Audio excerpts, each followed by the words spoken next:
So I've been seeing a ton of videos go around about how to make money online, and I feel like they can be either A, boring, or B, not personable at all. And I feel like it's fine if you're just trying to know how to make a few bucks, but if you're trying to make a business or make money that's going to be your full-time income, you want to enjoy what you do. You know, you don't want to be a lawnmower making $1 million if you hate lawn mowing. Actually, you know what, for $1 million, yeah, no, I'd do it. Point is, you want to enjoy what you do. And in today's video, I'm not only going to talk about how to make money with only 1,000 followers, but I'm also going to be rating each stream of income with its own scale so you know which one's right for you. The way we'll be rating each stream of income is by the following 3 components. 1, how much energy and focus it takes. 2, how fun it is. And 3, what's the value / how profitable can you be? Let's get started. If you're ready for me to roast all these income sources, let's get started. All right, so the first way you can make money is by managing social media for other businesses. Now, personally, this is how I got started in the online entrepreneurial world because I'm currently 19, but I started my first social media agency when I was 16. And in my first few months of business, I was able to make a couple $1,000s. So how does social media marketing make money? Now, it differs per business, but what I did is businesses needed their social media to grow and they don't want to do it. Like if you're a founder of a coffee shop, you probably just don't want to take pictures all day. So they hired me essentially as an agency to get photographers, creators, and do the whole marketing in order to grow that coffee shop store. I actually did manage a boba shop. That was my first client. It doesn't really matter what it is, but if you're marketing for something that you like, then you know the industry a little bit better. Social media marketing is great for someone that's a photographer, graphic designer, someone that likes visual things. So in regards to the steps of how to make money with social media marketing, what I would do is approach local businesses at first with your services. I literally went door to door when I was 16 and called up businesses so I could manage their Instagram. Was I scared? Yes. Did I get rejected? Yes. Was I absolutely embarrassed? Yes. I would say it was definitely very difficult, especially when you're younger. You get really intimidated to talk to business owners and founders. It's really scary, but I ended up pushing through, pitching myself, just because there's so much to social media marketing. Let me know if you guys would like a whole video about it, because not only do you have to acquire new clients, but you also have to pitch, negotiate contracts, then do the actual work,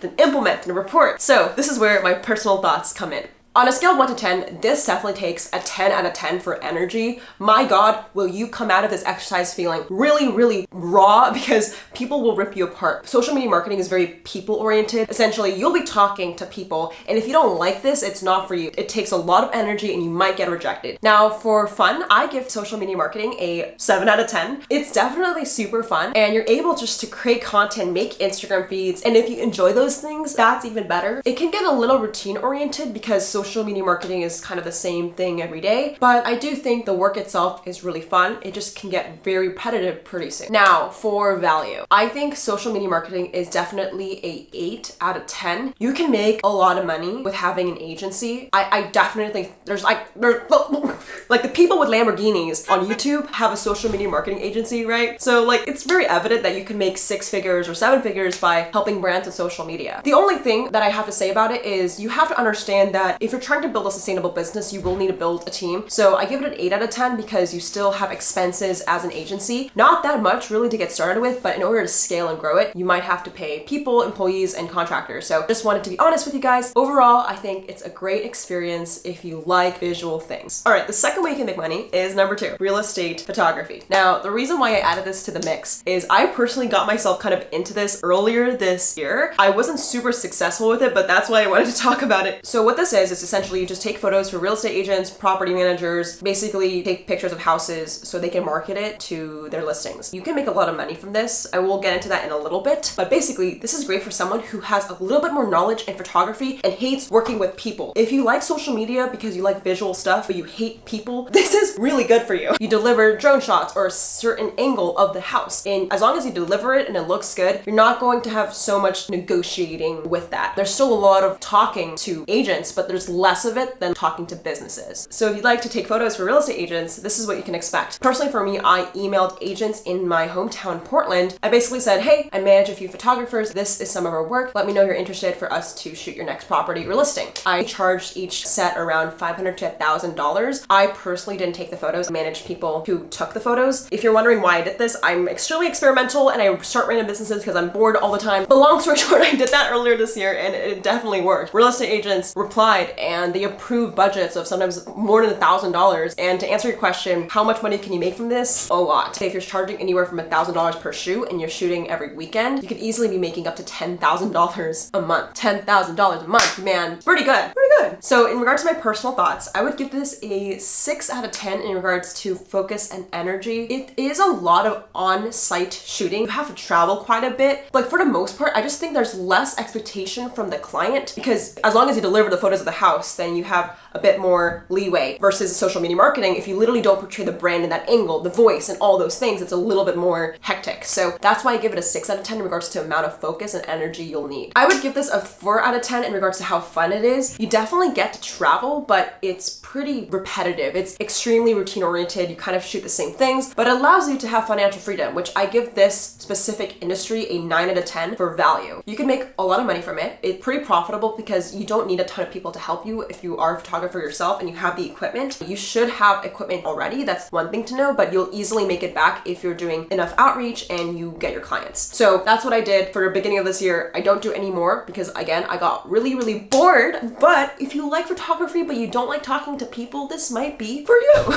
All right, the third way you can make money is by building a course. So building a course essentially is you teach something in a video format and you sell it on the internet. I have a few friends that do this and they're super successful. Vanessa Lau sells social media marketing and Instagram growth courses. I know a guy named Iman Godzi who does similar thing. There's like a bunch of people that do it. I personally don't have a course and I'll explain why. Basically, you repackage your knowledge into video format to sell to people and you're kind of like your own professor in a way. You have your own class and you teach people your knowledge. In regard to the steps of building a course, basically you record videos of your knowledge, you market it on websites like Skillshare, basically any site that's like a marketplace, or you could build your own course platform, but then you market it using YouTube, Instagram, TikTok, and basically try to make videos to sell your product. It's more passive income than like all the other ones, but I'll go into why it wasn't for me. I definitely think you can make a lot of money from this. Like if your course is $1,000 and you sell just like 10 courses, you make $10,000 a month. So extremely profitable. I just think it's pretty competitive. I would say it's a 10 out of 10 in regards to focus and energy. Yes, filming yourself is not hard, but marketing it, spending ad budget, there's a lot of focus and energy that goes into building a great course and experience. People think you just record yourself and it's over. Oh no, Sally, it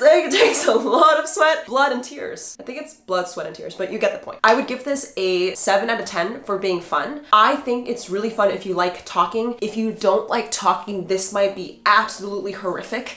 I remember personally for me, I get really bored watching webinars. Like I cannot sit for an hour. So I definitely didn't want to make a course because I don't like doing that. So in the future, if I were to build a course, it would just have to be really fun, energetic, animated, honestly ADHD, and that's personally the method of how I learn. So just something to keep in mind. It's fun if you enjoy talking and if you like the work you're making. And of course, value, it's a 10 out of 10. I think it's extremely profitable if you have things that you want to share, and especially with the educational system that's kind of messed up.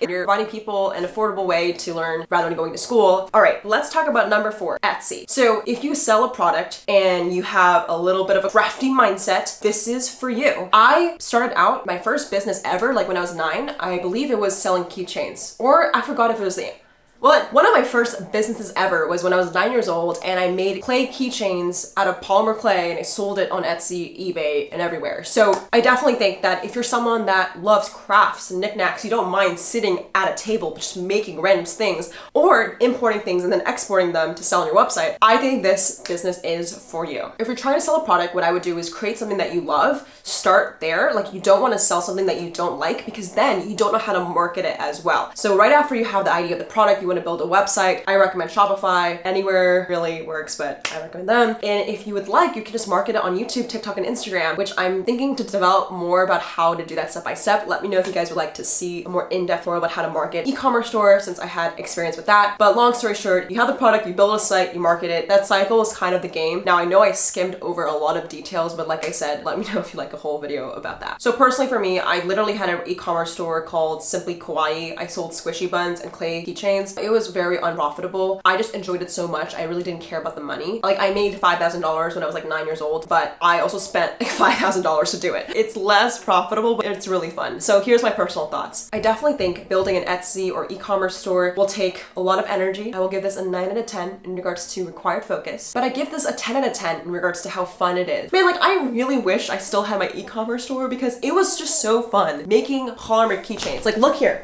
Like I literally draw stuff like this for fun. I just always like wish I could just sell it because it's just so fun to give that experience to someone else. So with that being said, it is a 2 out of 10 in regards to value. You don't make a ton of profit from it. You can make a ton of revenue, but profit is a whole other story. So don't be surprised when you make $1 million, but you spend about $999,000. Yeah, that's just me though, so. All right, so the fifth and most final way you can make money is coaching. Whether you're a tutor or you're a personal coach, this is great if you're someone that just likes to teach, but you don't like social media that much. I personally tutored when I was in high school trying to make a few extra dollars. I feel like we've all did that maybe on a smaller scale, but I definitely think being a teacher without digital is actually doable. I just did a coaching call yesterday for $500 an hour. That is my hourly rate, and people pay me to tell them how to grow their social media for a session, and it's really fun for me. I don't do it all the time, but when I did it in the past for like kids and students, I charge like $40 for my math teaching, right? So it definitely depends on what industry you're going for and who you're targeting, but it's definitely such a great experience if you're not a huge fan of social media, but you want to make a business online. So whether it's doing a video call coaching or an in-person class, I really think tutoring or coaching is a great income source. So in regards to steps to do this, my recommendation in what I do essentially is I do put out my website of my coaching, and whether it's music, which I've done before, math, which I've done before, or like social media marketing, you want to build a site of who you are and why you know what you do. So essentially the next step is to find your students. So for this example, I'm going to use music because I did play violin for 9 years of my life. So if it were me, I would go sell my services to other music shops and be a teacher in that community. But I can also make a YouTube video where I'm teaching people for free, and then whoever wants to book a call with me to have a full in-person session can. You still have to do marketing online, but if you're someone that likes conversations and that human touch and that gives you value and that makes you happy, then I recommend this 100%. In regards to focus and energy, I give this 8 out of 10. You do have to talk to people in person or over video call, so you have to have energy when teaching, or else your students will probably not want to come back. So it does take a lot of energy, but I definitely give this a 10 out of 10 in regards to fun. It is so fulfilling to teach people in real life. Sometimes when you're on the screen all the time, you don't really feel human contact. So this is just overall a great experience. In regards to value, I give this a 6 out of 10. It's not scalable and it's extremely time intensive. As you know, it's an hourly rate, but I definitely think that it's worth it if you enjoy talking to people. So this is just part 1 of how to make money online. Let me know if you guys would like other options as well. I made a video in the past about how I make money, but I feel like this series is more of a general point of view just because I start so many businesses and hustles and I would love to give my experience on it. So let me know if you like a part 2 and I'll definitely make that video. I want to leave off this video with one last important note. If you made it towards the end, like I don't even know what to say. I freaking love you, Dharma Nation. Y'all are the best. I want to say if you want more marketing tips, I do have a podcast and you guys can listen to more of the secrets and tips of how to market yourself for your online businesses. I will link it below in the description if you want to check it out. All right, so this leads us to the final thing I want to go over. I'm literally so excited. So say you have 5 businesses and you realize, okay, maybe 3 of them are the ones that you actually would enjoy doing. Imagine you're just able to make $1,000 from each type of business. So in the course of a month, you make $3,000 total. I think the key with starting a business is to mix and match, try different things that resonate with yourself to see if you want to keep continuing it. You don't have to marry the first person you see, so you don't have to continue the first business you start with. So with that being said, I hope you know that you don't necessarily need a 9 to 5 in order to survive. You can take these tips and tricks and build a lifestyle for you. You might want to balance some of these businesses with your other job. You might just want to do one side hustle and make it your full-time thing. Everybody is different and it all depends on your goals, and I hope you guys enjoyed today's video. Shout out to the comment winner. Shout out to the comment winner. Comment on this post to be featured in the next episode. If you guys want to be the next comment winner, comment below. Oh my god, I have a call and I'm late to it. I love you guys. I'll see you guys in the next one. Goodbye.